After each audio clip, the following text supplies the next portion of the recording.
ఆనందం గారు, ఆనందం గారు అని ఇంటి బయట నిలబడిన ప్రసాద్ పిలిచాడు. ఇంట్లో నుంచి ఆనందం వచ్చాడు. ప్రసాద్ గారు, మీరా? ఇంట్లోకి రండి. ఇద్దరూ ఇంట్లో కూర్చున్నారు. ఏం ఆలోచించుకున్నారు ప్రసాద్ గారు? ఊరికే పోదామని అందరం నిర్ణయించుకున్నాం ఆనందం గారు. ఎప్పుడెళ్తున్నారు? రేపు అనుకుంటున్నా. ఇప్పుడు మేముంటున్న ఇంటి ఓనర్ మల్లేశం రాత్రికి వస్తానని చెప్పాడు ఆనందం గారు. లెక్కలు చూసి వాళ్ళ డబ్బులు వాళ్ళకి ఇచ్చేసి రేపు ఉదయం మా ఊరి బస్సు ఎక్కుతాం. 11 గంటలకల్లా ఊళ్ళో ఉంటాం. బతకడానికి ఊళ్ళో ఏ పని సరిగ్గా లేదనే కదా ప్రసాద్ గారు మీరు సిటీకి వచ్చారు. అవును ఆనందం గారు, కానీ ఏం చేద్దాం చెప్పండి. ఇక్కడ మాకు సరైన పని దొరకటం లేదు. వారంలో ఓ 2 రోజులు మాత్రమే పనుంటుంది. మిగతా 4 రోజులు ఇంటి దగ్గర ఖాళీగా ఉండాల్సి వస్తుంది. అందుకేనండి ఉన్నదో లేందో తిని ఊళ్ళోనే ఉంటాం. సరే ప్రసాద్ గారు, రాత్రికి మీరంతా కలిసి మా ఇంటికి భోజనానికి రండి. అయ్యో, ఎందుకండి? ఈ రాత్రికి సరిపడా బియ్యం సరుకులు ఉన్నాయి. ఉంటే ఉండనివ్వండి, అవి మరో పూటకొస్తాయి. అందరూ అయితే భోజనానికి రండి. మీరు మరీ మొహాటం పెడుతున్నారండి. పైగా ఈరోజు మా అమ్మాయి పుట్టినరోజు ప్రసాద్ గారు. అవునా? ఇప్పుడు అమ్మాయి ఇంట్లో ఉందా అండి? లేదండి, ఫ్రెండ్స్తో కలిసి బయటికెళ్ళింది. ఈ ఏడాదితో డాక్టర్ చదువు అయిపోయిద్ది. అమ్మాయికి మంచి సంబంధం చూసి పెళ్లి చెయ్యాలి. సరే ఆనందం గారు, నేను కుటుంబంతో రాత్రి కలుస్తాను. మర్చిపోకుండా అందరూ రండి. సరదాగా కలిసి కబుర్లు చెప్పుకుంటూ పుట్టినరోజుని సెలబ్రేషన్ చేసుకుందాం. సంతోషంగా ఉందాం. మీరు మళ్ళీ ఎప్పుడు కలుస్తారో ఏమో. కలవటం అనేదైతే కష్టమే ఆనందం గారు. నేనింక మా పల్లెటూరిని వదిలి సిటీకి రాను. మీరు సిటీని వదిలి పల్లెటూరికి రాలేరు. అలాంటప్పుడు ఇంక మనమెట్టా కలుస్తాం చెప్పండి? ఏమాత్రం అవకాశం కూడా లేదు. నేనే ఏదో ఒక సమయంలో మా కుటుంబంతో కలిసి మీ పల్లెటూరికి వస్తానులేండి. అది మా అదృష్టంగా భావిస్తామండి. మిమ్మల్ని అపురూపంగా చూసుకుంటాం. ఇంక వెళ్ళొస్తాను అని ప్రసాద్ అక్కడి నుంచి బయలుదేరాడు. అద్దె ఇంటి అరుగు మీద కూర్చున్న అత్తగారు శారద దగ్గరికి కోడలు అనామిక వచ్చింది. అత్తయ్యా, ఏంటి కోళ్ళ? తిరిగి ఊరికి వెళ్ళడం నాకు ఇష్టం లేదత్తయ్యా. నాకు మాత్రం ఇష్టం ఉందా? నాకు ఇష్టం లేదు కోళ్ళ. కానీ మీ మావయ్య ఊరికి పోదామని పట్టుబడుతున్నాడు కదా, మరి మావయ్యకి అర్థమయ్యేలా చెప్పండి అత్తయ్యా. ఎవరెన్ని చెప్పినా మీ మావయ్య వినిపించుకోడమ్మా. మన ఊరికి వెళ్లాల్సిందే. అక్కడే ఉంటూ ఉన్నప్పుడు తినాలి, లేనప్పుడు ఆకలి కడుపుతో అట్టాగే పడుకోవాలి. అది కాదత్తయ్యా, ఊర్లో పనిలేదనే కదా మనం ఈ పట్నం వచ్చాం. నువ్వు చెప్పేది నిజమేనమ్మా, కానీ ఏం చేద్దాం చెప్పు. మనం ఖచ్చితంగా మాట్లాడితే నేను నా కొడుకు ఊరికి వెళ్ళిపోతాము, మీ అత్త కోడలు ఇక్కడే ఉండమని చెబుతాడు. అప్పుడు ఏం చేద్దాం నువ్వే చెప్పు. మావయ్య ఆయన ఎక్కడుంటే మనం కూడా అక్కడే ఉండాలి కదా అత్తయ్య. అందుకేగా మరి మనం కూడా వాళ్ళతో కలిసి పల్లెటూరుకి వెళ్ళిపోవాల్సిందే అని అత్తాకోడళ్ళు అలా మాట్లాడుకుంటూ ఉంటారు. ఇక కూలీల అడ్డా దగ్గర రమేష్, వినయ్లు ఉన్నారు. వీళ్ళిద్దరూ మంచి స్నేహితులు. ఎవరైనా పని కోసం పిలుస్తారేమోనని ఆశగా చూస్తూ ఉంటారు.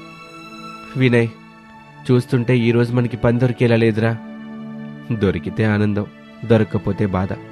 అంతకు మించి మనం చేసేదే ఉందిరా. అంతేలేరా అని వాళ్ళిద్దరూ మాట్లాడుకుంటూ ఉండగా ఒక పెద్దాయన బండి మీద వచ్చాడు. చెప్పండి సార్, ఏం పనుంది? మేమిద్దరు ఉన్నాం సార్. ఇద్దరొద్దయ్యా, ఒక్కరు చాలు. అది కూడా పెద్ద పని కాదులేండి, 1 గంట ఉండిద్దంతే. మా వినయ్ వస్తాడు, తీసుకెళ్ళండి సార్. నువ్వే వెళ్ళరా, 2 రోజుల నుంచి నీకు పని ఏం దొరకలేదుగా. నువ్వే చేసుకోరా, ఎలాగూ నేను రేపు ఊరెళ్ళిపోతానుగా. సరేరా, నువ్వింటికెళ్ళు. పని చేసుకొని నేను ఇంటికి వస్తానులే. అలాగేరా అని రమేష్ వెళ్ళిపోతాడు. వినయ్ ఆ పెద్దాయనతో కలిసి వెళ్తాడు. అలా సమయం గడుస్తూ ఉంటుంది. రాత్రి అందరూ కలిసి ఆనందం వాళ్ళ ఇంటికి వస్తారు. పుట్టినరోజు కావటంతో మాలిని అందంగా తయారైంది. అందరూ పుట్టినరోజు శుభాకాంక్షలు చెప్పారు. అప్పుడు మాలిని తల్లి అపర్ణ అనామికని తీసుకుని కిచెన్లోకి వెళ్ళింది. చెప్పండి అమ్మగారు. అనామిక, నీకు నాటుకోడి కూర, జొన్న రొట్టెలు చేయడం వచ్చు కదా? చాలా బాగా చేస్తానండి. అయితే చెయ్యనామిక, నేను మిగతా వంటలు చేసుకుంటాను అని అపర్ణ చెప్పి వెళ్ళిపోతుంది. అనామిక నాటుకోడి కూర, జొన్న రొట్టెలు చకచకా చేస్తూ ఉంటుంది. అలా సమయం గడుస్తూ ఉంటుంది. ఒక అరగంట తర్వాత అందరూ డైనింగ్ టేబుల్ మీద తినటానికి కూర్చున్నారు. అమ్మగారు, మీరు కూడా కూర్చోండి, నేను వడ్డిస్తాను. మనం తర్వాత తిందాం అనామిక. సరే అమ్మగారు అని అందరికీ నాటుకోడి కూర జొన్న రొట్టెలు పెట్టింది. అందరూ సంతోషంగా తిన్నారు. మాలిని చాలా సంతోషపడింది. వావ్ వదినా, నాటుకోడి కూర జొన్న రొట్టెలు కాంబినేషన్ సూపర్.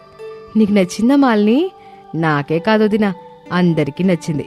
కావాలంటే చూడు అంటూ కూరలేని ఖాళీ గిన్నెని చూపించింది. చూసావా వదినా, నాటుకోడి కూర జొన్న రొట్టెలు మొత్తం అయిపోయాయి. అవును తల్లి, రెండూ చాలా బాగున్నాయి. అసలే ఇది చలికాలం. వేడి వేడి నాటుకోడి కూర జొన్న రొట్టెలు చేసి అమ్మితే మంచి బిజినెస్ అవ్వుద్ది. అవును వదినా, డాడీ కరెక్ట్గా చెప్పాడు. రోడ్డు పక్కన ఒక మంచి చోటు చూసుకుని నాటుకోడి కూర విత్ జొన్న రొట్టెలు లేదా జొన్న రొట్టెతో నాటుకోడి కూర అంటూ అమ్మడం మొదలుపెట్టొదినా. చల్లని వాతావరణంలో గుమగుమలాడుతున్న జొన్న రొట్టెతో నాటుకోడి కూర అంటూ తినడానికొస్తారు. అవునా నమిక, ఎలాగూ నీకు జొన్న రొట్టెలు నాటుకోడి కూర చేయడం వచ్చు కదా. ఆలస్యం చేయకుండా రేపటి నుండే నాటుకోడి కూర విత్ జొన్న రొట్టెలు అంటూ అమ్మడం మొదలుపెట్టు. ప్రసాద్ గారు, ఇక మీరు ఊరికి వెళ్ళనక్కర్లేదు. ఇక్కడే ఉండండి. మీకు కూడా మంచి రోజులు వస్తాయి. అవును శారద వదిన, మీ కోడల అనామిక చేతిలో అద్భుతమైన వంట అనే కళ ఉంది. అది మీ కుటుంబాన్ని కాపాడుతుంది. ఊరికి వెళ్లే ఆలోచనని విరమించుకోండి. నేను అదే చెప్తున్నాను మేడం గారు. బ్రతకడానికి సిటీకి వచ్చాం. ఏదో ఒక పని చేసుకుంటూ ఇక్కడే బ్రతుకుదామని ఎంత చెప్పినా మా మావి వినిపించుకోవట్లేదు. ఆనందం గారు, మీరు చెప్పిన ఆలోచన అయితే బాగుంది. కానీ పెట్టుబడికి... ప్రసాద్ గారు, నాటుకోడి కూర విత్ జొన్న రొట్టెల వ్యాపారానికి కావాల్సిన పెట్టుబడి నేను పెడతానండి. వచ్చిన లాభంలో 20 రూపాయలు తీసుకుంటాను. మిగతా 80 రూపాయలు మీకే ఉంటాయి కదా. ఏమంటావు శారదా? కోళ్ళ ఒప్పుకోండత్తయ్య. మాలిని చెప్పినట్టు ఈ చలికాలంలో నాటుకోడి విత్ జొన్న రొట్టెల వ్యాపారం బాగా నడిచేలా ఉంది. అందరం కలిసికట్టుగా చేసుకుందాం. ఆనందం సార్ చెప్పింది కూడా బాగుంది. ఒప్పుకోండి మావయ్య, మనకి మంచి రోజులు వస్తాయి. సరేనమ్మా కోళ్ళ, నువ్వు చెప్పినట్టు అందరం కలిసి నాటుకోడి కూర విత్ జొన్న రొట్టెల వ్యాపారాన్ని మొదలు పెడదాం. ఈ మాట అన్నారు, బాగుంది. ఇంక మేం బయలుదేరతాం ఆనందం గారు. బయట చాలా చలిగా ఉంది. ఎక్కడికి వెళ్తారు? ఈ రాత్రికి ఇక్కడే ఉండండి.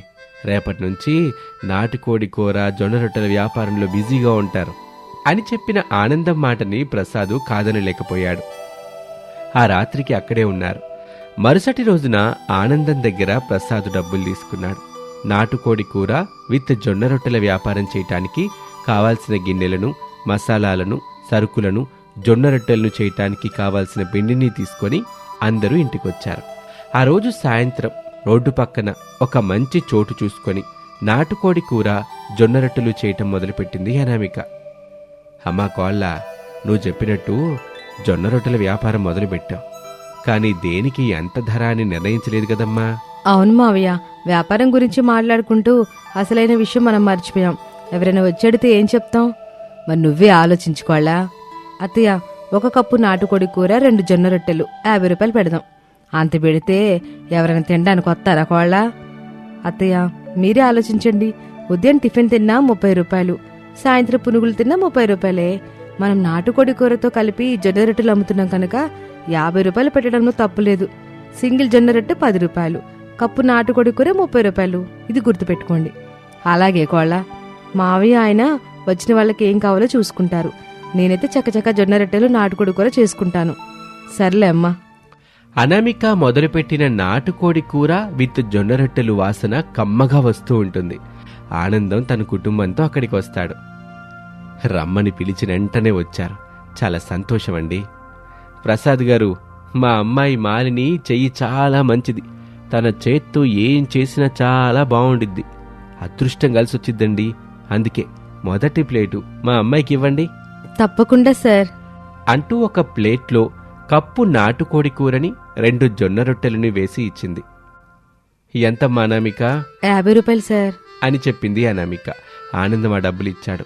అలా చలిలో పేద కోడలు మొదలుపెట్టిన నాటుకోడి కూర విత్ జొన్న రొట్టెల వ్యాపారం 3 పువ్వులు 6 కాయలుగా సాగుతూ వాళ్లకు ఎనలేని ఆనందాన్ని కలిగించింది.